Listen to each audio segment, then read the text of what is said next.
আমি একজন বিধবা মহিলা। আমার বয়স এখন 60 বছর। আমি স্কুল শিক্ষিকা ছিলাম। আমার একটাই ছেলে, যার বয়স এখন 36 বছর। ওর নাম আশিক আদনান দ্বীপ। ও থাকে অস্ট্রেলিয়া। আমার হাজবেন্ড যখন মারা যায় তখন আমার বয়স 40 বছর। আর আমার ছেলে আশিক আদনান দ্বীপ, যাকে আমি দ্বীপ বলে ডাকি, ওর বয়স তখন 16 বছর। ছেলেকে আমি একা একা বড় করেছি, নিজে কষ্ট করেছি। কখনো ছেলেকে কোনো কিছুর অভাব বুঝতে দিইনি। সবসময় চেয়েছি ওর সব চাহিদা মেটাতে।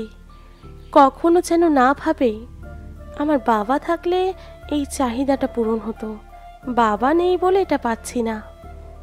ছেলেকে দেশের সব চাইতে ভালো স্কুল, কলেজ ও বিশ্ববিদ্যালয়েই পড়িয়েছি।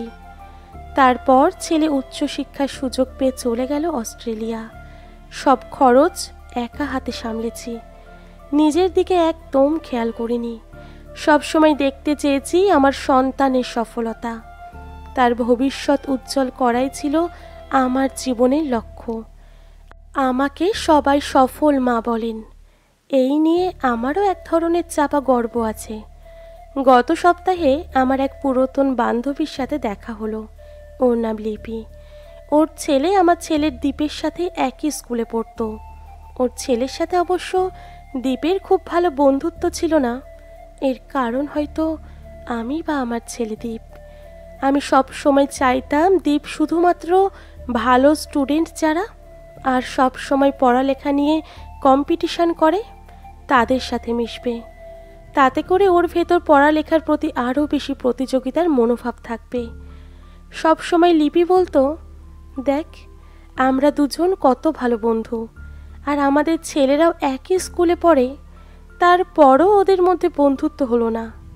লিপির ছেলে আরিফ সব ক্লাসে টেনে টুনে পাশ করে যেত, তবে সব সময় স্কুলের খেলাধুলা, অন্যান্য কার্যক্রমগুলোতে অংশগ্রহণ করত। স্কুলের ওয়াল ম্যাগাজিনে ওর লেখা থাকতো, ছবি আঁকতো। এগুলো নিয়েই লিপি খুশি থাকতো। লিপির কথা, আমার ছেলে তো আর ফেল করছে না, পাশ করে গেলেই হলো। সবার ছেলে তো ফার্স্ট হবে না। আমার ছেলেটা পড়ালেখায় তেমন ভালো না, কিন্তু ওর অন্য কাজগুলো কত সুন্দর। আমার কাছে লিপির এই কথাগুলো অসহ্য লাগতো। মনে হতো ছেলের মাথায় তো গোবর আছে, তার চাইতে বেশি গোবর মায়ের মাথায়। তা না হলে যে ছেলে পড়ালেখায় এত পেছনে পড়ে আছে, তাকে কোনো মা স্কুলের এক্সট্রা কার্যক্রম নিয়ে সময় নষ্ট করতে দেয়? দীপ কলেজে উঠে নটর ডেম কলেজে ভর্তি হলো, আর আরিফ খুবই সাধারণ একটা কলেজে ভর্তি হলো। তারপর ওদের সাথে আর যোগাযোগ ছিল না তেমন। গত সপ্তাহে শপিং মলে ওদের সাথে দেখা হলো, তাও আমি ওদের দেখিনি। আমাকে লিপির ছেলে আরিফ দেখতে পেয়ে আমার কাছে এসে বলে, আন্টি আমাকে চিনতে পারছেন? আমি আরিফকে আসলেই চিনতে পারছিলাম না। আরিফকে যখন শেষ দেখি তখন মাত্র স্কুল ছেড়ে কলেজে যাবে। ছেলে মানুষই এখনও চোখে মুখে, আর এখন রীতিমতো ভদ্রলোক। তারপর আরিফ আমাকে লিপির কাছে নিয়ে যায়। লিপি একটা দোকানে বসা ছিল। লিপিকে নিয়ে ওর ছেলে শপিংয়ে এসেছে, তাও আবার লিপির জন্য তার ছেলে পছন্দ করে কী সব রংচঙে 3 পিস কিনছে। আমি আর লিপি সবসময় শাড়িই পরতাম, তাই আমি একটু অবাক হলাম। লিপি আমার কাছে বারবার জানতে চাইছিল, তুই বল আমি কোনটা কিনবো, আমাকে কোনটাই মানাবে। তখনই আরিফ হঠাৎ করে বলে বসে, আন্টি আপনি যেটা পছন্দ করবেন আম্মা কিন্তু সেটাই কিনবে। তারপর আমি একটা 3 পিস পছন্দ করি, আরিফ সেটা একই 3 পিস দুটো কিনলো, তা আমি খেয়াল করি। আমি আর লিপি গল্প করছিলাম কেনাকাটার ফাঁকে ফাঁকে। তারপর আরও কিছু কেনাকাটা করে ওরা। ওদের কেনাকাটা দেখে মনে হচ্ছিল ওরা কোথাও বেড়াতে যাবে। আমি আরিফকে খেয়াল করছিলাম, ও লিপির সাথে কেমন সহজ স্বাভাবিকভাবে কথা বলে। মনে হয় আরিফ ওর মাকে নয়, মেয়েকে নিয়ে বের হয়েছে শপিং করতে। তারপর আমাদের নিয়ে একটা রেস্টুরেন্টে যাই। আরিফ টুকটাক খাবার অর্ডার করে। শেষে আরিফ বলে, আম্মা কফি খাবে নাকি কোন আইসক্রিম? লিপি বলল, আগে কফি খাবো, তারপর কোন আইসক্রিম খেতে খেতে বাসায় যাব। আমি বললাম, আমি শুধু কফি। লিপি সঙ্গে সঙ্গে বলল, তাহলে আইসক্রিম খাওয়া বাদ।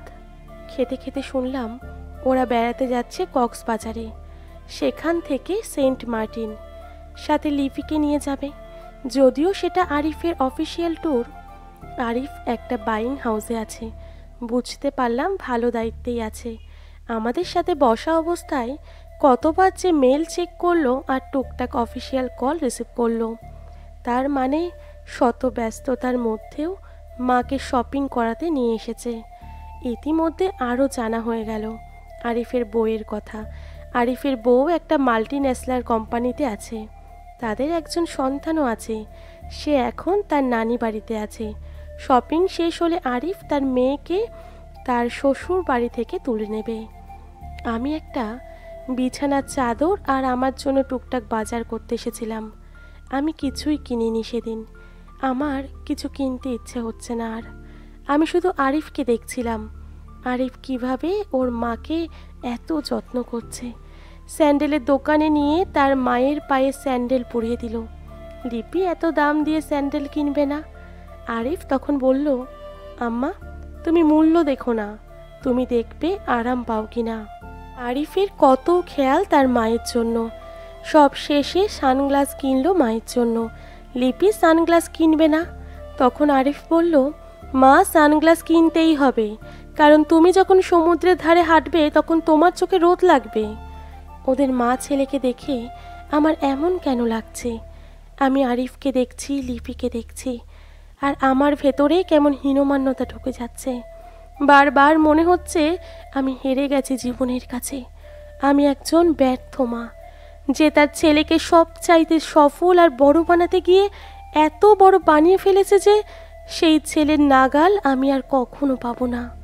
এর মধ্যে কয়েকবার আরিফ দীপের কথা জানতে চেয়েছে, দীপের সাথে যোগাযোগের নাম্বার চেয়েছে, কিন্তু আমি দিইনি। বলেছি বাসায় আছে নোট বইয়ে লেখা। আর দীপ আমাকে কল দেয় সব সময়, আমি তো দিই না, তাই মনে নেই। আসলে দীপের অনুমতি না নিয়ে ওর নাম্বার কাউকে দিলে ও রাগ করবে। আমাকেই বলে, মা আমি অনেক বিজি থাকি, যখন তখন কল দেবে না, এতে করে আমার ডিস্টার্ব হয়। তুমি এখনও অস্ট্রেলিয়ার আর বাংলাদেশের সময় অ্যাডজাস্ট করতে পারো না কেন? আরিফ আমাকে আমাদের বাসায় নামিয়ে দেওয়ার সময় আমার হাতে একটা শপিং ব্যাগ দিয়ে বলল, আন্টি এটা আপনার জন্য। আমি দেখি ঠিক লিপির মতো আমার জন্য একটা 3 পিস কিনেছে। আন্টি এটা আপনার জন্য, আপনারা দুই বান্ধবী এক সময় একই রকম জামা পরে বেড়াতে বের হবেন। আমার চোখে পানি চলে আসার অবস্থা হয়েছিল তখন। আরিফ আরও বলল, আন্টি আমার মোবাইল নাম্বার তো সেভ করে দিয়েছি, আপনার যখন খুশি কল দেবেন, আমি এসে আপনাকে বাসায় নিয়ে যাব। আমি তখন বললাম, তুমি তো বিজি থাকো। তখন আরিফ বলল, আন্টি আপনার জন্য আমি সব সময় ফ্রি আছি। তারপর আরও বলল, আন্টি আপনি তো একা থাকেন, আপনি চলেন না আমাদের সাথে কক্সবাজার, আম্মারও একজন সঙ্গী হবে, আম্মার আরও বেশি ভালো লাগবে। আমি মনে মনে কতক্ষণ থেকে বলছি, লিপি আমাকে নিবি তোদের সাথে কক্সবাজার। আমি সমুদ্র দেখব না, আমি শুধু দেখব একজন ছেলে তার মাকে কত আদর যত্ন করে তা।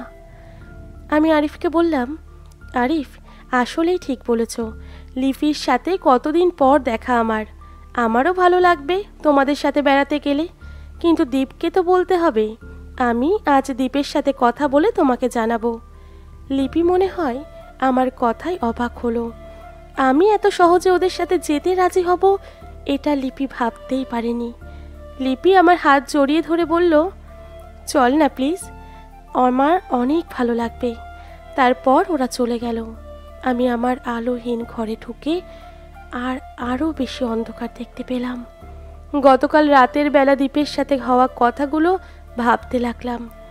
দীপের বিয়ে দীপ একা একাই করলো অস্ট্রেলিয়ায়, নিজে মেয়ে পছন্দ করলো। আর যেহেতু মেয়ের অস্ট্রেলিয়ায় বহু বছর থেকে আছে, তাই বাংলাদেশে এসে বিয়ে করার কোনো প্রশ্নই আসে না। আমি টেলিফোনে ওদের আশীর্বাদ করলাম। তারপর দেশে আসবে বলে আসলো না। তখন দীপের বইয়ের পড়াশোনা শেষ হয়নি, এর মধ্যে আসা যাবে না। দীপের ছেলে হলো, এখন ছেলে ছোট, তাই বাংলাদেশের আবহাওয়ায় বাচ্চার সহ্য হবে না, তাই আসা যাবে না। এবছর আমাকে অস্ট্রেলিয়া যাওয়ার জন্য সব কাগজ ঠিক করার কথা। গতকাল কল দিয়ে বলল এবার ছুটিতে ওদের সবাইকে নিয়ে দীপের শ্বশুর শাশুড়ি সহ আমেরিকায় যাবে। দীপ আমাকে কল দিয়ে বলল, মা, আমরা সবাই চেষ্টা করব আগামী বছর দেশে আসার, তুমি মন খারাপ করো না। না, আমি মন খারাপ করিনি। আমি আজ আরিফকে দেখে বুঝতে পেরেছি শুধু ভালো ছাত্র আর সব সময় ফার্স্ট হওয়া ছেলেরাই সেরা সন্তান হয় না। একজন সন্তানকে মানুষ করার ক্ষেত্রে আমি শুধু আমার ছেলেকে সেরাটা দিতে চেয়েছি, আর তাকে শিখিয়েছি ফার্স্ট হতে হবে পরীক্ষার খাতায় আর চাকরির বাজারে। সেরা মানুষ হতে হবে সেটা আমি কখনোই শেখাইনি। আমি ওকে কখনো শেখাইনি তোমার বন্ধুদের সহযোগিতা করবা, আমি শিখিয়েছি শুধু প্রতিযোগিতা। ওর কিসে ভালো হবে ওকে শিখিয়েছি, কিন্তু সবাইকে নিয়ে ভাবনাটা শেখাতে পারিনি। আমি সব সময় দীপকে ভালো জিনিস কিনে দিয়েছি, ওর চাহিদা পূরণ করেছি, কিন্তু আমি কখনো আমার কোনো চাহিদা আছে বা থাকতে পারে তা ওকে দেখাইনি। আমি দীপকে কল দেব না কক্সবাজার যাওয়ার জন্য, এটা আরিফকে বলার জন্য বলা। আজ লিপিদের সাথে দেখা হয়ে ভালোই হলো। এখন থেকে আমি আমার ভালো লাগা মন্দ লাগা নিয়ে থাকবো। ছেলেকে নিয়ে আমার ভাবনা শেষ। ছেলেকে তার ভালো থাকার জন্য সব করে দিয়েছি। ছেলের আর আমার কাছ থেকে পাওয়ার কিছুই নেই। ছেলে আমাকে তার কাছে অস্ট্রেলিয়ায় বেড়াতে নিয়ে যাবে বলে গত 2 বছর থেকে আমার চলার টাকা থেকে একটু একটু করে যথেষ্ট টাকা জমিয়েছি। ওদের জন্য কত কিছু কিনবো, তাই এবার থেকে আমি আমার জীবনের ছোট ছোট চাওয়াগুলো পূরণ করব। বাঁচবো আর কটা দিন। খুব শখ ছিল হিমালয় দেখব আর মিশরের পিরামিড দেখব। একা একা কি এগুলো দেখা যাবে? তার চাইতে এবার লিপির সাথে কক্সবাজার আর সেন্ট মার্টিন ঘুরে আসি, তারপর একটু নিজেকে নিয়ে ভাববো।